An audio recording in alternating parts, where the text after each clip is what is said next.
Hi, I haven't figured out how to make intros to my videos yet. So today I'm going to be going over some simple examples of metric modulation.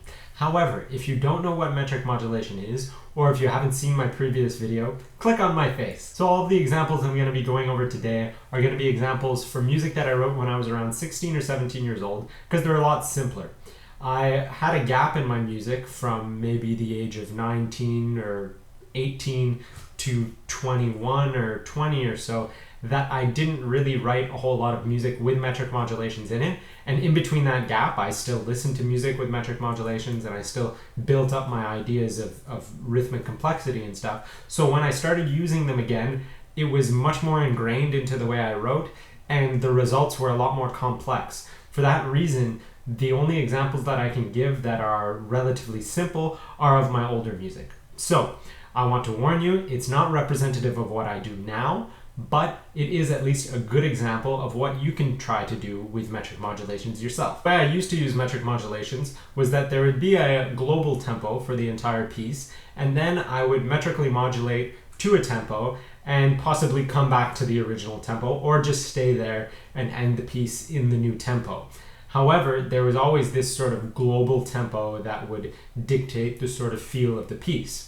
That's why I would use metric modulations actually. It was so that I could get to an affect that wasn't possible to get to in the original global tempo. Now in my newer music, I don't really have a global tempo for a piece because metric modulations have become something that are so ingrained into the way that I write that it's sort of like a romantic composer modulating all over the place in terms of keys, or saying to an atonal composer, what key is your piece in? There's no key, just like my pieces nowadays don't have one tempo. So I'm using these examples to demonstrate some really clear formal ideas that you can have with metric modulation. So let's get right to it. The first example is from a song called Inside Part 2. It was written in around 2009, and it was for my band at the time, Peak of the Pendulum. At the beginning of the song, the tempo is at 110 beats per minute, and there's this sort of continuous rhythmic drive to it that keeps going. Listen to the example here. Pretty colors fade away so they cannot be found. And they fade away. Then, in the middle section, it's as if that sort of running quality sort of disappears. A riff comes in that continues being repeated sort of in a loop, and then the keyboard comes in a pad sound that constantly shifts. So it's as if all of a sudden the momentum just sort of stops and we're in this sort of loop zone. Then my guitar pulls out, it stops for a moment and comes back in with a rhythm that seems a bit disorienting because it's 5 quarter notes in the space of 3. Or you could write that as dotted 8th note quintuplets. So it's not something that's really evident to your ear as fitting into the old tempo, but it's something that has the effect of sort of disorienting the listener enough. Listen to the example.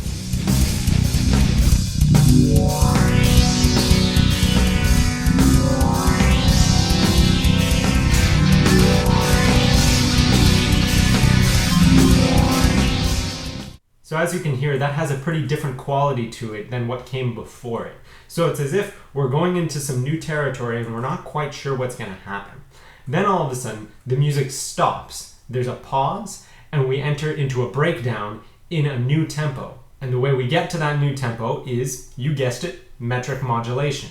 So what happens is the dotted 8th note quintuplet, or the 5 against 3, ends up becoming the new 8th note of the new tempo. So effectively, we slow down in tempo, so we bring it back a little bit so we can get into a heavier breakdown. Otherwise, that affect of that heavy breakdown would not have been accessible to me in 110 beats per minute.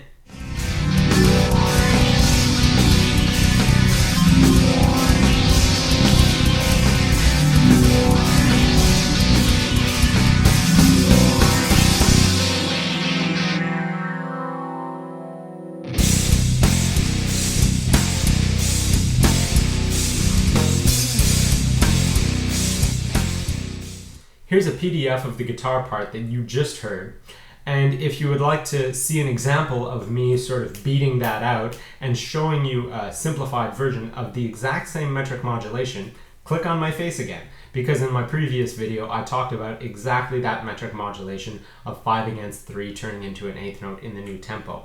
And if you want to understand what the math is behind figuring out what that new tempo is, we start off in 110, and then you do these calculations here to figure out that we end up at 92 beats per minute after that metric modulation. As you can see, this is a pretty clear and almost didactic example of metric modulation. You've got one duration that's being played by the guitar that doesn't really fit into the old tempo super well. It's not like eighth notes or something simple like that. And then it ends up being reinterpreted as eighth notes in the new tempo.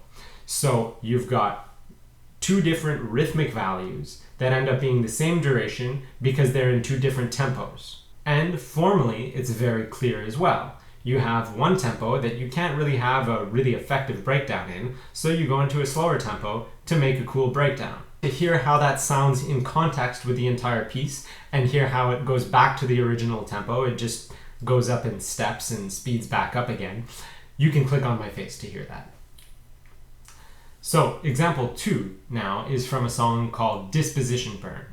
And in that song, the actual relationships between the two tempos is a lot simpler, so it sounds a lot smoother, and formally it's sort of more interesting too. So in this example, the actual metric modulation itself isn't really that interesting because it's very simple. But what is interesting is the effect that that has on the piece. So we're going to listen to the beginning of the piece now, which, like the previous example, is fast, energetic at the beginning, and in this case, sort of angry. I've always known that I want to be more of man.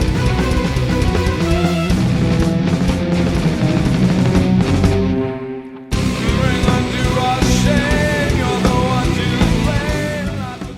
After that, it goes into an also very active section, but now in 12/16. So you feel like that sort of anger and energy from the beginning is sort of getting transformed into something new at this point. In case you don't know what 12/16 is, I'm sure there are a lot of resources out there explaining time signatures. 12/16 is a time signature where the 16th notes are grouped in groups of 3. So instead of 16th notes sounding like this as they would in 4/4, 1, 2, 3, 4, 1, 2, 3, 4, 1, 2, 3, 4, 1, 2, 3, 4. Instead, they sound like this. 1, 2, 3, 1, 2, 3, 1, 2, 3, 1, 2, 3. Right? Groups of 3 and 4 of them. So it sounds almost like triplets, but it's written down as 16th notes.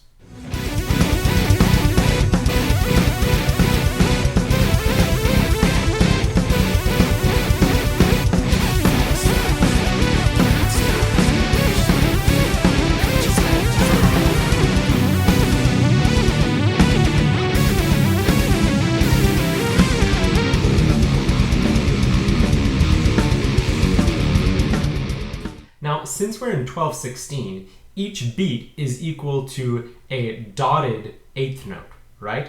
3 16th notes equals a dotted eighth note. So what actually happens to make this metric modulation is that the dotted eighth note ends up equaling the quarter note.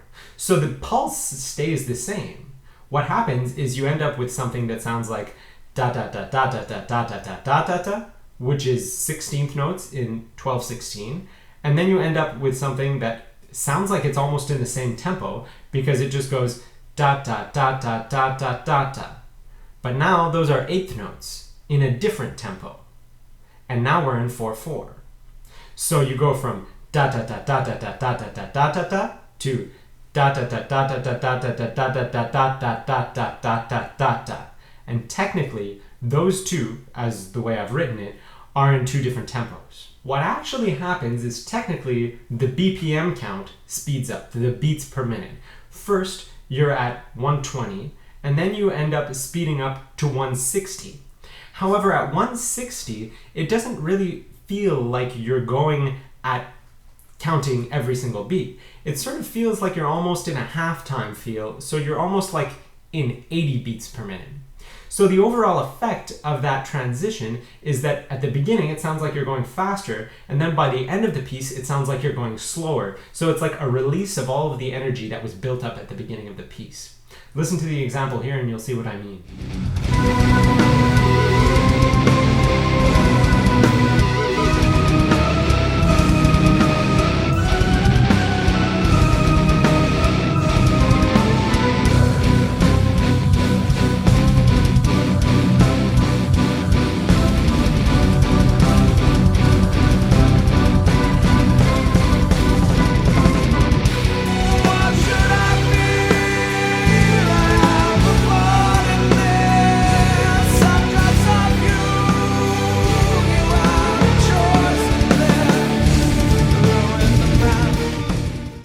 if you compare that with the beginning of the piece, I think you'll have to agree that it sounds slower, sort of heavier, and more like the person who's singing the song is sort of just letting out whatever anger was being built up inside them. So unlike the first example, which would seem kind of didactic and very clear, almost too clear, and didn't have a huge impact on the piece on a whole, it just made a breakdown, that's all, this one really changes the way that you interpret the piece and gives it an interesting form. If you want to listen to the whole piece, click on my face. Now, the third and final example I'm going to give is from a piece called Dive. This happens in a 12-minute piece, so you've got to take into consideration the form. Just like in the last piece, the formal function of this metric modulation is very important. So at about 4 minutes into the piece, we have the first chorus. 4 minutes into the piece is pretty long to have your first chorus. So you really feel that after 4 minutes, arriving at the chorus is really sort of like as if you just got brought to a summit and you were shown the peak of something that you were striving for that whole first 4 minutes. Then right after that, there's a sort of release of energy. I start playing clean on my guitar. I turn off the distortion, in other words, and everything gets a little bit quieter. And then at the end of that passage, there's a held chord, which happens to be an augmented chord, which sort of augments the tension, and the listener is expecting something new. So listen to that passage just now. One brief disclaimer before you listen to this example. This one I don't have an actual recording of, so I'm going to be showing you a score, which is poorly written because at the time I had no idea how to make a proper score, and I was using Guitar Pro, which you can't even make a proper score with either way. So the accidentals are all wrong, and even some time signatures are written incorrectly. However, at least you have some sort of a visual cue with the score, and you've got the MIDI file so you can hear how it's supposed to sound very cleanly. There's also a live recording which you can listen to. The link is in the description, but I think that the rhythms and everything are a lot clearer in the MIDI version.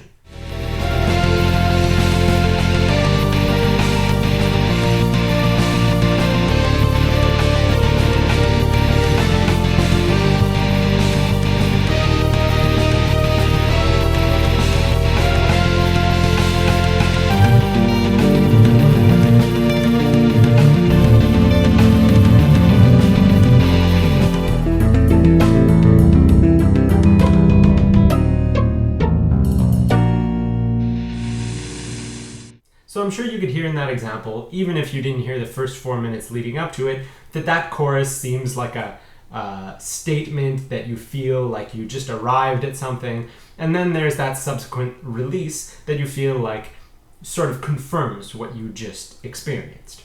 Then right after, that final chord begs you to hear something else, and what happens right after is it sort of feels like the tempo doubles. In reality, the tempo doesn't double. I read it out as being still in 100 beats per minute the whole time, but the rhythmic values get a lot faster. So that sort of catches the listener off guard and keeps them on their toes. And that's really important right after a chorus like that, when I've still got 8 minutes to go in the piece. I want to sort of slap the listener upside the head right after thinking that he arrived at something and be like, no, no, no, there's a lot more to come. So now you can hear that example.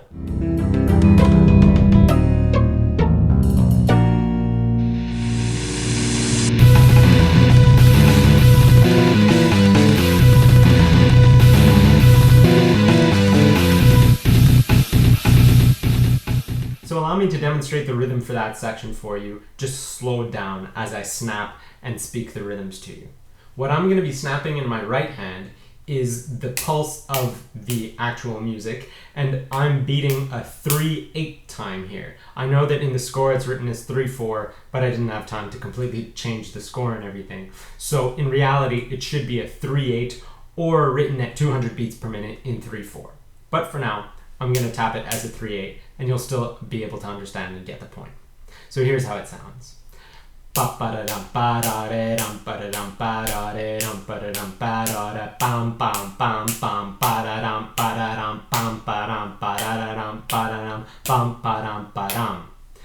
did you hear how that at the end of that section I had a dotted 16th note rhythm, right? 4 in the space of 3. So bam bam bam bam bam. There, the dotted 16th note ended up becoming the 8th note of the new tempo.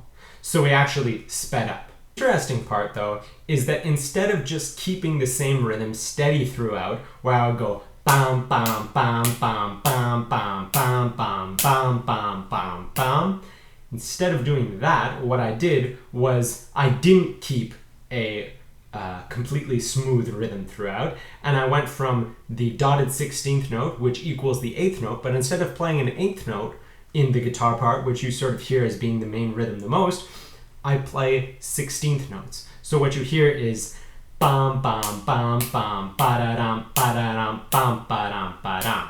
So you hear that the tempo changes, but it's not this sort of didactic sort of thing where you go dum bam bam bam bam bam bam bam bam and you hear, oh, that's a metric modulation. No, it just sounds like energy and changing tempos and craziness. Otherwise, it would sort of undermine the craziness of the passage, really. And after that, it ends up going back to the original tempo of 100 beats per minute by having the quarter note triplet equal the 8th note of the new tempo.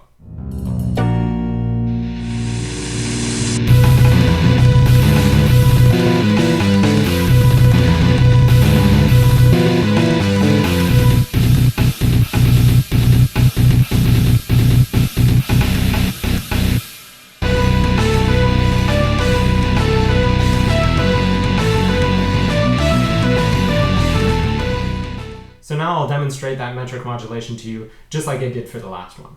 So at first we're in 7/8 and you have the rhythm ba-da-dum ba-da-dum bam ba-dum ba-da-dum ba-da-dum bam ba-dum ba, and then you have a little triplet thing. Ba-da-da bam bam ba-da-da-da-da. Hear how when I was snapping it was clear what the beats were. In the actual music, the triplet part there sort of almost undermines what the actual beat is. Now allow me to demonstrate that metric modulation for you. What happens is there's the 7/8 part, ba-da-dum, ba-da-dum, bam, ba-dum, ba, and then the measure of 4/4 where you have the rhythm ba-da-da, bam, bam, da, da, da, da, da. Hear how the beat slows down there? I did it a little slower so it's clearer, but what happens is that you have the dotted, the triplet quarter note, which goes dum bum bum bum bum bum bum bum bum bum bum bum, becoming the 8th note in the new tempo. And this all happens extremely quickly. So it's as if you just get sort of knocked off balance and you hear all of a sudden, we're in a new tempo. So that's a really good example of a different way I'm using metric modulation. In the last example, I was using it very smoothly to sort of release the energy in a smooth and consistent manner. In this one, I'm not trying to release any energy at all. I'm building up more energy by shifting meters and changing things up right after you thought that you're actually comfortable.